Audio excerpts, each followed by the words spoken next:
Class 12 Physics, first chapter Electric Charges and Field. You have read about electrostatics and charges you have read. Now there are two types of charges, two kinds of electric charge. Benjamin Franklin did so many experiments and he told there are two types of charges. जब दो suitable body को जब रब करते हैं, एक क्या हो जाता है पॉजिटिवली चार्ज, दूसरा negatively charge. What is the science, how it happens? We can not create charge, we can not destroy charge like energy. So अब for example you can try to understand sodium 11 atomic number, mass number 23. इस 11 को क्या लिख सकते हो? 11 is equal to 281 electronic configuration. और अगर sodium atom के बारे में अगर देखोगे तो एक न्यूक्लियस है, न्यूक्लियस के बाहर जो फर्स्ट ऑर्बिट है 2 इलेक्ट्रॉन्स हैं और नेक्स्ट ऑर्बिट में 8 इलेक्ट्रॉन्स हैं और थर्ड में 1 इलेक्ट्रॉन्स है. ये 1 इलेक्ट्रॉन जो है लूजली पैक्ड है, इसको थोड़ा सा भी एनर्जी मिलेगा ये इलेक्ट्रॉन बाहर निकल जाएगा. तो जब हम रब करते हैं, रब करने के बाद क्या होता है? वार्म हो जाता है, हीट प्रोड्यूस होता है. जब हीट इस इलेक्ट्रॉन को मिलेगा तो this electron will move from one body to another body. इसलिए क्या करते हैं, जब रब करते हैं तो एक बॉडी से इलेक्ट्रॉन दूसरे बॉडी में निकल जाता है. तो जैसे for example try to understand, ये हमारा ग्लास रॉड है और ये सिल्क क्लॉथ है. जब रब करेंगे तो क्या होगा? तो इलेक्ट्रॉन क्या बहुत छोटा पार्टिकल हम देख नहीं सकते हैं, ठीक है. इसको कोई बॉडी चार्ज हो गया, अनचार्ज हो गया, कैसे पता करोगे? एक इंस्ट्रूमेंट से इलेक्ट्रोस्कोप, ठीक है, उसके से हम क्या फाइंड आउट कर सकते हैं, या अट्रैक्शन और रिपल्सन से फाइंड आउट कर सकते हैं पॉजिटिवली और नेगेटिवली चार्ज को. तो जब रब करते हैं तो क्या होता है? ग्लास रॉड पॉजिटिवली हो जाता है, चार्ज हो जाता है, और सिल्क क्लॉथ नेगेटिवली चार्ज हो जाता है. इसका मतलब क्या हो गया कि इससे इलेक्ट्रॉन इसमें आ गया, ट्रांसफर हो गया. The substance which gives electrons donates electron. Okay, so this giver is known as positively. और silk cloth receives, so this will be negatively charged. समाज में भी देखते हो, जो आदमी पैसा दे रहा है वो क्या हो जाएगा? पॉजिटिवली कंसीडर करेगा, जो रिसीव करेगा वो निगेटिव हो जाएगा. एनीहाउ ये दो है, ये ग्लास रॉड क्या होगा? पॉजिटिवली और नेगेटिवली. हम आंख से देख करके नहीं बता सकते हैं कि ये पॉजिटिव है, नेगेटिव है, इस बॉडी से इलेक्ट्रॉन दूसरे बॉडी में आ रहा है. इसके लिए हम इलेक्ट्रोस्कोप, गोल्ड इलेक्ट्रोस्कोप से देख करके या एक्सपेरिमेंट से, अट्रैक्शन रिपल्सन से फाइंड आउट कर सकते हैं कौन सा बॉडी पॉजिटिवली है, चार्ज है और नेगेटिवली चार्ज है. There are some basic properties of electric charge. Basic properties of electric charge, there are 4 basic properties. 4 basic property क्या हो गया? फर्स्ट प्रॉपर्टी है additivity of electric charge. Q is equal to Q1 plus Q2 plus Q3 dot dot. Additive mean addition of charge, ठीक है. Addition of charge कैसे है? अगर suppose करो ये हमारा कोई बॉडी है, इस बॉडी पर हम दे दिए चार्ज 5 कूलम चार्ज दे दिया, इस पर क्या दे दिया? -2 कूलम चार्ज दे दिया, इस पर क्या दे दिया? 10 कूलम चार्ज दे दिया. अब टोटल चार्ज इस पर बॉडी पर क्या हो गया?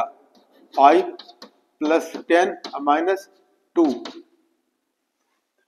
कितना? 15 और -2 कितना हो गया? 13 कूलम हो गया. ये क्या हो गया? Addition of charge, additivity of charge.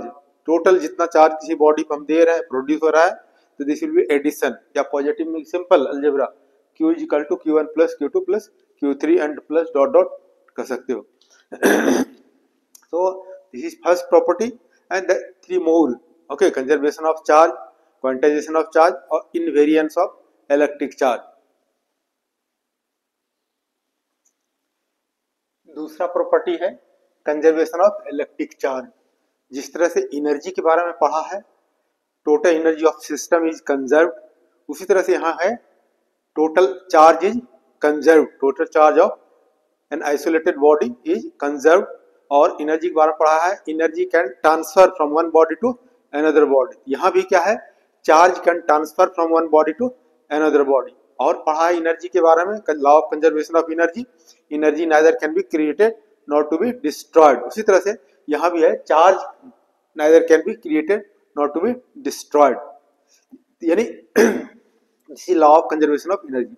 यानी जब हम दो बॉडी को रब करते हैं, बिफोर रबिंग टोटल चार्ज दोनों बॉडी पे क्या है, 0 है। आफ्टर रबिंग एक बॉडी पे क्या होगा, 5 + 5 कूलम चार्ज, दूसरे बॉडी पर -5 कूलम चार्ज, तो नेट चार्ज कितना हो गया, 0। Before rubbing total charge 0, after rubbing total charge of the system is 0।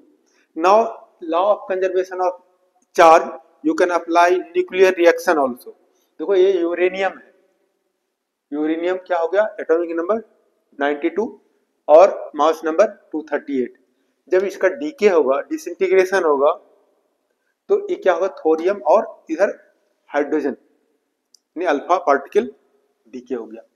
तो ये DK of uranium atomic number क्या है, 92। आफ्टर डीके 2 पार्टिकल हो गया, लाइटर पार्टिकल, तो ये इसका एटॉमिक नंबर क्या होगा, 90 और इसका 2, तो क्या होगा 90 + 2, और बिफोर डीके भी 92।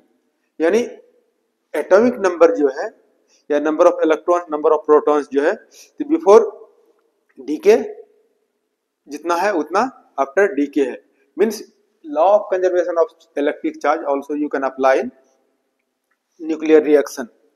Now next third property, this is very important, quantization of charge.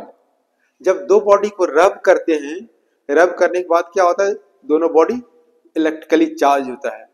तो क्या है quantization of charge on a body, charge on a body Q is equal to ±NE। जब बॉडी क्वांटाइज हो जाएगा तो charge on a body integral multiple of basic charge on an electron. n क्या है, ±1 2 3 4 कह सकते हो इंटीजर, और E क्या है, चार्ज ऑन इलेक्ट्रॉन। और कितना चार्ज ऑन इलेक्ट्रॉन मालूम है, -1.6 × 10⁻19 कूलम। और एक प्रॉपर्टी है this invariance of electric charge. Invariance, variation, change पढ़ा है, variation, variation, change, invariance means no change. तो मीन्स क्या होगा, चार्ज चेंजेस। क्यों चेंज नहीं होता है, magnitude of charge will remain same. जब कोई बॉडी रेस्ट में है या कोई बॉडी मोशन में है, तो चार्ज क्या हो गया, charge on a body at rest is equal to charge on a body in motion. Q rest है और इधर Q मोशन, तो magnitude of charge at rest is equal to magnitude of charge in motion. लेकिन ये पता है, जब दो बॉडी को रब करते हैं तो उसका मास में कोई चेंज होगा। कौन सा बॉडी का मास, जब दो बॉडी को रब करते हैं तो दोनों बॉडी का मास में चेंज होता है। जब रब करते हैं तो क्या होगा, एक बॉडी से चार्ज इलेक्ट्रॉन मूव करेगा दूसरे बॉडी में, तो किस बॉडी का मास इंक्रीज होगा और डिक्रीज होगा। जो बॉडी पॉजिटिवली चार्ज है वो क्या करेगा, इलेक्ट्रॉन ट्रांसफर करेगा, और जो बॉडी निगेटिवली चार्ज है वो रिसीव करेगा। तो डोनर जो है, गिवर जो है, उसका मास डिक्रीज होगा, जो रिसीवर है उसका मास इंक्रीज करेगा, क्योंकि इलेक्ट्रॉन का भी मास होता है। और इलेक्ट्रॉन का मास कितना हो गया, mass of electron is equal to 9.1 × 10⁻31 kg। बहुत छोटा मास है, बट एक इलेक्ट्रॉन का मास इतना है, 2 electron 3 electron, thousands of electron move करेगा, तो जो पॉजिटिवली चार्ज बॉडी है उसका मास क्या होगा, डिक्रीज होगा, जो निगेटिवली चार्ज बॉडी है उसका मास इंक्रीज होगा। तो बट जब दो, एक यहाँ पर देखा invariance of electric charge, charge magnitude of charge remains constant, चाहे बॉडी रेस्ट में हो, चार्ज बॉडी रेस्ट में हो, चार्ज बॉडी मोशन में हो, तो इसका मैग्नीट्यूड ऑफ चार्ज पर कोई फर्क नहीं पड़ेगा। लेकिन जब कोई बॉडी जो है, मास भी क्या है, मास कांस्टेंट है, ऑर्डिनरी मास। जब मूव करेगा कोई बॉडी बहुत large velocity, near to the velocity of light, तो मास में भी क्या होगा, चेंज हो जाएगा। कितना मास होगा, चेंज होगा, मास उसका बॉडी का, जो बॉडी मूव करेगा विथ लार्ज वेलोसिटी से nearly to the velocity of light, it's mass will increase. ठीक है, बाद में पढ़ेगा ये, just you are familiar, E is equal to mc square also. कोई बॉडी लार्ज वेलोसिटी से मूव करेगा तो उसका मास क्या होगा, इंक्रीज करेगा, but not for ordinary velocity. Ordinary velocity पे magnitude of mass remains same, but कोई बॉडी जब बहुत लार्ज वेलोसिटी से मूव करे nearly to the velocity of light, then mass will increase, energy also will increase, mass will increase means energy also will increase, directly proportional। okay,